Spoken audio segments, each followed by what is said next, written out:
Graça e paz aos irmãos aqui presentes, aos irmãos aqui ao vivo pela gravação, sejam todos bem-vindos.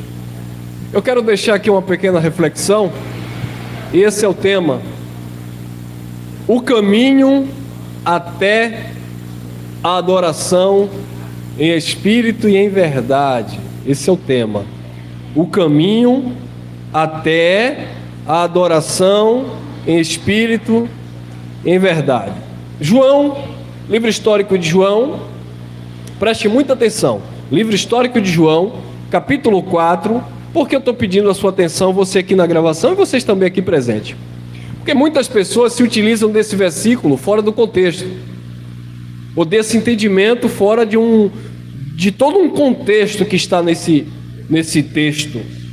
João capítulo 4, versículo 23 e 24, Jesus disse à mulher samaritana: mas a hora vem, e a hora é, em que os verdadeiros adoradores adorarão o Pai em espírito e em...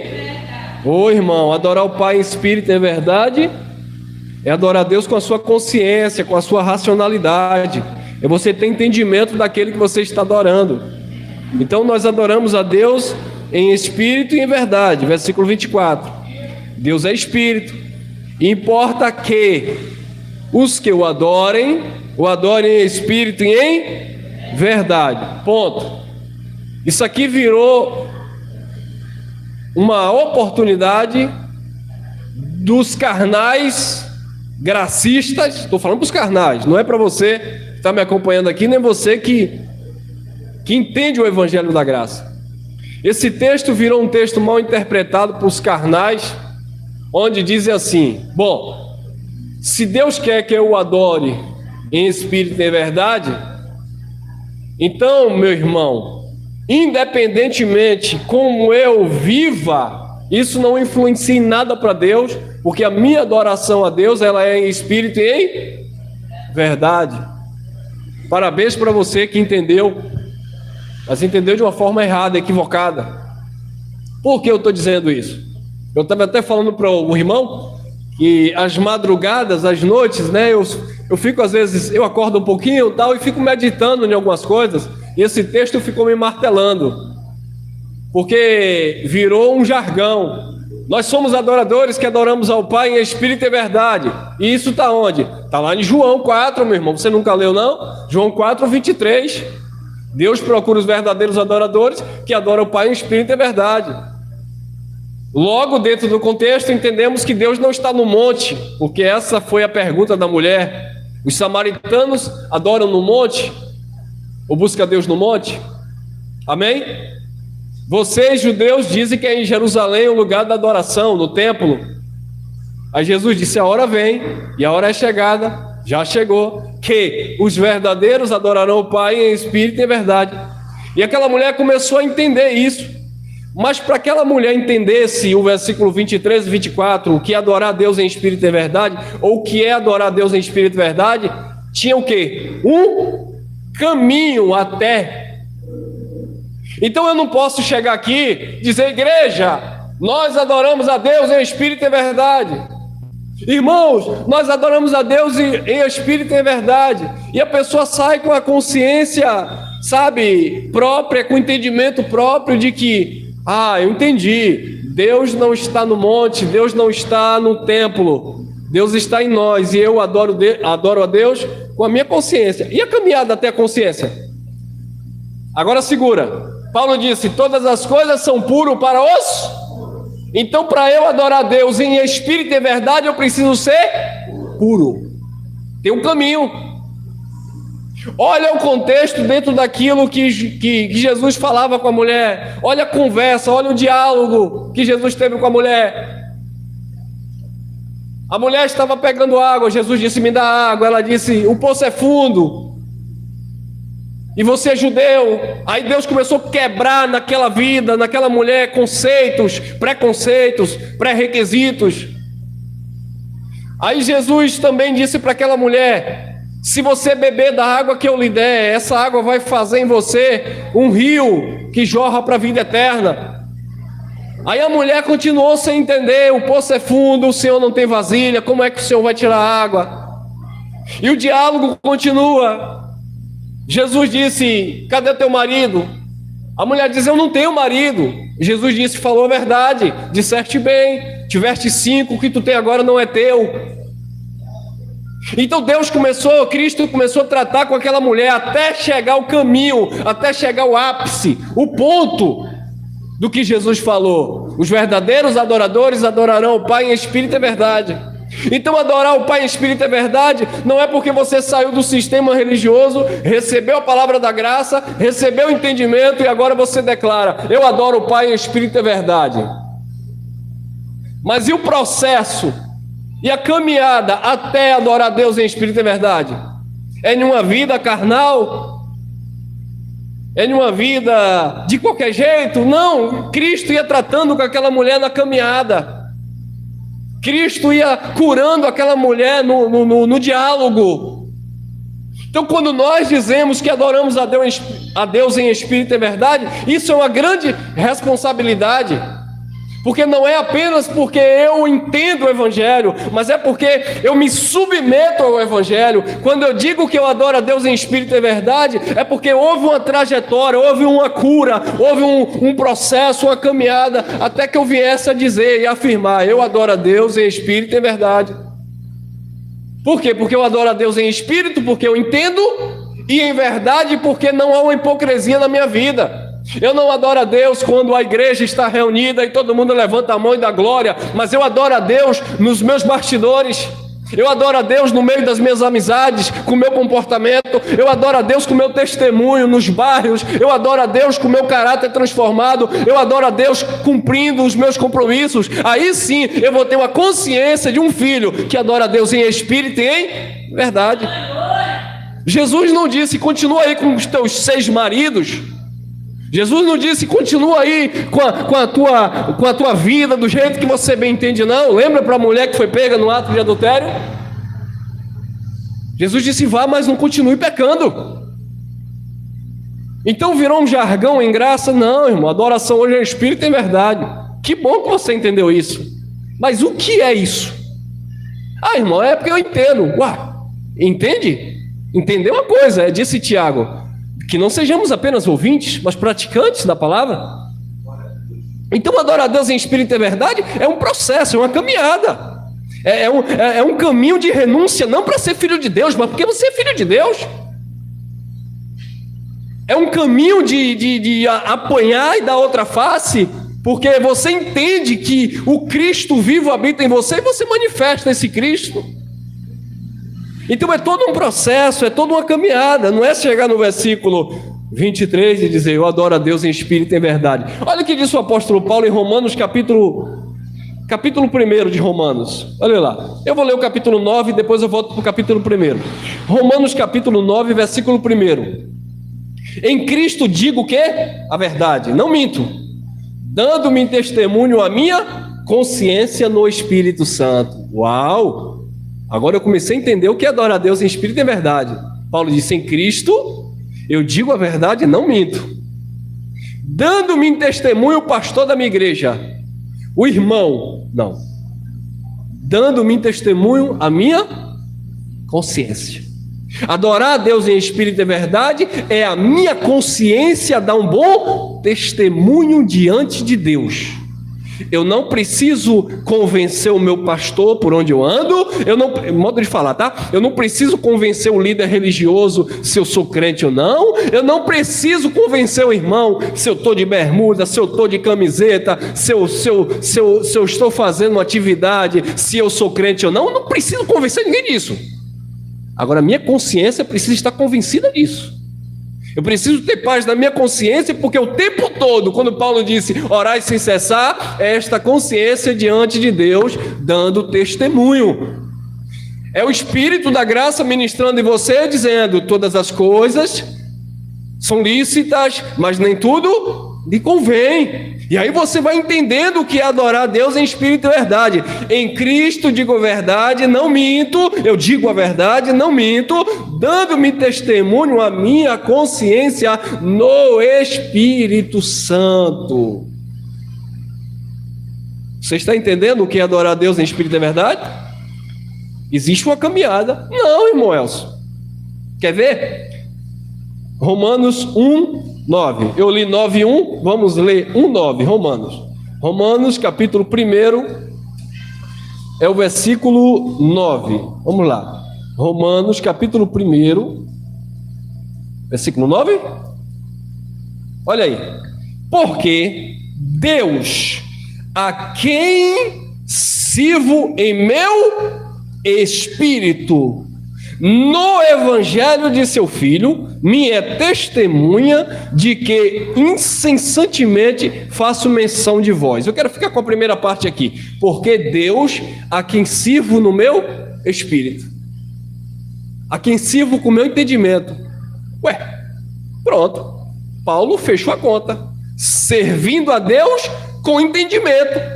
Mas servir a Deus com entendimento significa que a tua vida, a tua humanidade, a tua carne não tenha que se sujeitar ao entendimento que Deus te deu? É claro que tem que sujeitar, porque Paulo disse: a quem eu sirvo no meu espírito.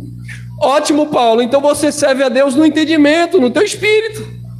Romanos capítulo 12, versículo 11, olha o que disse o apóstolo Paulo. Romanos 12, 11, disse Paulo: não sejais vagarosos no cuidado ou no zelo, sede fervorosos no espírito, servindo ao Senhor. Pronto, irmão, então servir ao Senhor é no meu espírito, então eu vou ficar assim, ó.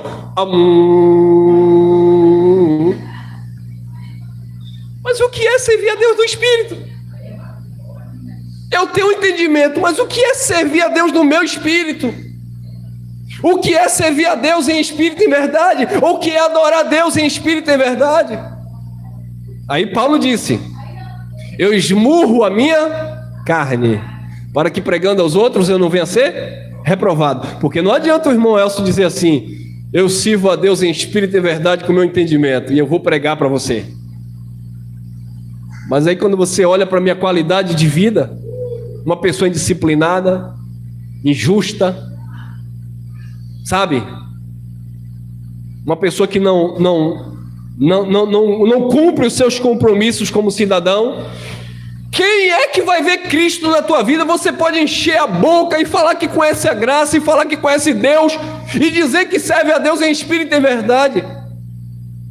Mas a tua fala, a tua vida denuncia quem você é. É a sua vida. Quando as pessoas olharem para você, as pessoas não vão olhar para a tua mente, não. Quando as pessoas olharem para mim e para você, não vai olhar para o meu entendimento. Aquilo que Deus te deu, ninguém te rouba. É a sabedoria do alto. Está em você.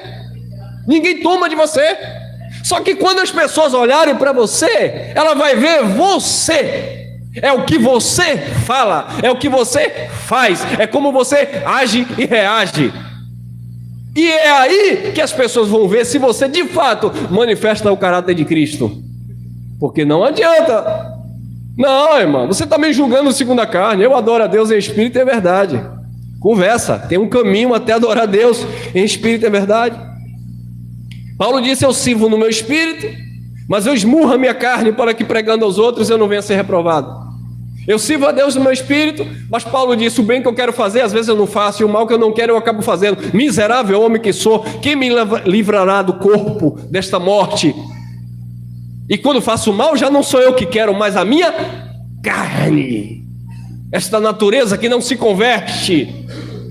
E eu falo isso, abençoados, porque existem alguns irmãos que inventaram agora que graça não é comportamento, graça é posicionamento. Eu me posiciono em Cristo, então eu estou na graça. E quando você toca no assunto comportamento, eles dizem assim: é legalismo, é sistema religioso.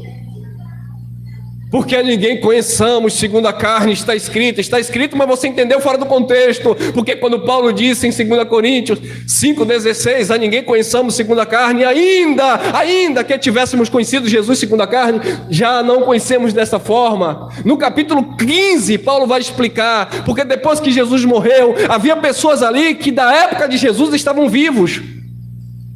Aí Paulo disse assim, olha, existem irmãos aqui que ainda estão vivos, que era na época de Jesus, ou seja, Paulo estava dizendo, mesmo vocês que viram Jesus de Nazaré em vida, não é para seguir aquele padrão do Nazareno cumprindo a lei, agora é diferente, aquele que está em Cristo ressuscitado, nova criatura é, as coisas velhas, aquele contexto da lei, onde Jesus cumpriu, ficou para trás, tudo agora se fez novo. Mas os gracistas estão pegando esses textos isolados para dizer, não olhar segundo a carne é o seguinte, eu sou crente, eu estou na graça e o que eu fizer aqui na carne não tem problema. E aí vem alguns pregadores dizendo que se você mata, se você rouba, se você isso, para Deus não importa. E teve um que entrou em briga comigo, que eu não tinha como provar que Hitler era da perdição, porque no espírito Hitler era salvo. Por quê? Aí sou eu que estou olhando segundo a carne? Se o próprio Deus diz que ele não é pai da carne, ele é pai do espírito? Ontem eu vi um vídeo que quase eu quebro o meu aparelho celular de raiva que eu fiquei. Eu não vou chamar aquilo de mãe, aquilo não é mãe, aquilo é um bicho. Quer conhecer o diabo? É um trem daquele. Uma mulher com salto alto, pisando na cabeça de uma criança, pisando na barriga, cuspindo, colocando entre as pernas e urinando em cima da criança. E alguém estava filmando, e a criança gritava, e ela pisava, queimava com cigarro. Eu já não estava aguentando mais aquilo. Aí vem um infeliz distorcer o evangelho e dizer, não importa, ela é um filho de Deus no espírito. É porque Deus vai pegar a sua essência, um filho que é um espírito revestido de carne, para fazer isso. Não estou dizendo que um filho de Deus não faça coisa errada, e até faz, mas tem consciência, não é como um animal irracional, e muitas vezes o animal nos ensina, nem o animal age de tal forma. Então que conversa é essa, irmãos? Adorar a Deus em espírito e verdade não é você só ter entendido, porque muitos na época de Paulo entenderam o evangelho, mas Paulo disse, nos abandonou, se apostataram da fé. Mas não entenderam, mas deram as costas. Por quê? Porque escolheram andar nos seus próprios caminhos, nos seus próprios desígnios, e isso não é adorar a Deus em espírito e verdade. Não basta você ter um entendimento abençoado, e isso a gente já fala há tempo. Você não veio para aqui buscar Deus, não. Deus não habita em espaço físico, não é templo, porque aqui não é templo. Templo é todo aquele conceito de sacrifício, né? Então isso a gente já vem falando há tempo. Você é a morada do Espírito, mas onde esse Espírito que é santo mora, ele santifica o local de morada dele. Se o Espírito é santo, ou não é? Se ele mora num lugar que ele santificou. Não, irmão Elcio, ele santificou a minha mente, o resto está tudo podre. Me desculpe, mas é melhor você se denominar ateu. Por quê, abençoados? O maior problema do ser humano é em reconhecer que ele é falho. Eu lembro que quando eu casei, no início do meu casamento era muita discussão com minha esposa. E eu estava no sistema religioso, então tudo era o diabo. É o diabo. Eu namorei com minha esposa 5 meses, com 6 meses casei. Você vai conhecer a pessoa. Você não conhecia a pessoa, é 2 cabeças totalmente diferentes, estrutura familiar diferente, lutas e caminhadas totalmente diferentes. E aí vem as dificuldades. E aí, não, isso é o diabo, isso é o diabo. E ela errava, é o diabo. Elcio errava, é o diabo. Até que a graça chegou. Epa. Acerte você. Se submeta a você. Conserte você. E aí ela foi tomando consciência disso também. Sou eu errei. E quando é ele que errou, ele sabe que errou. Quando é ela que errou, ela sabe que errou. E o Espírito vai trazendo a consciência. Aí eu vou entendendo as coisas. Eu não vou terceirizando a culpa, eu não vou colocando, foi a mulher que tu me deste, como disse Adão. Tá? E aí a gente vai discernindo o que é abuso, o que é abuso. É alguém também aprontar e querer terceirizar, né? Você sabe que foi você. Eu sei que fui eu. Então não adianta a justificativa. E aí a vida, meu irmão, vai melhorando, a qualidade de vida vai melhorando, porque você vai entendendo o que é o processo de Deus, está trabalhando com você, está ministrando em você, e essa razão, essa racionalidade é resgatada pelo Evangelho. E aí você não fica agora querendo crucificar todo mundo, que todo mundo é errado, quando você já tem a consciência disso. Agora, é claro que o outro não é obrigado a viver com seus erros. E aí, meus irmãos, para não terminar casamento, cada um vai ter que fazer a sua parte. Foi o que nós fizemos. Porque senão, no primeiro ano de casamento, a gente tinha acabado. E hoje, graças a Deus. Qual é o casamento que não tem algum tipo de birra? Claro que tem, irmão. Mas são birras que não se compara ao entendimento que o Evangelho nos deu e a sabedoria para administrar tudo isso, que daqui a pouco passa, que é logo, resolve. Mas enquanto não entendermos isso, sempre vamos ficar ali alimentando rancor, mágoa e a soberba, né? Ah, mas eu conheço o Evangelho, mas eu adoro a Deus em espírito e verdade, mas não entende o processo, as renúncias que aquela mulher teve que fazer, para quando Cristo dizer assim, quando Cristo disse assim, os verdadeiros adoradores adorarão o Pai em espírito e verdade, já havia todo um tratado de Jesus com aquela mulher. Larga isso, deixa isso, a vida agora é assim. Jesus curou aquela mulher. E aí ela saiu e foi anunciar que verdadeiramente tinha encontrado um profeta, ou o Messias esperado por aquele povo. Amém? Graça e paz, graça eterna.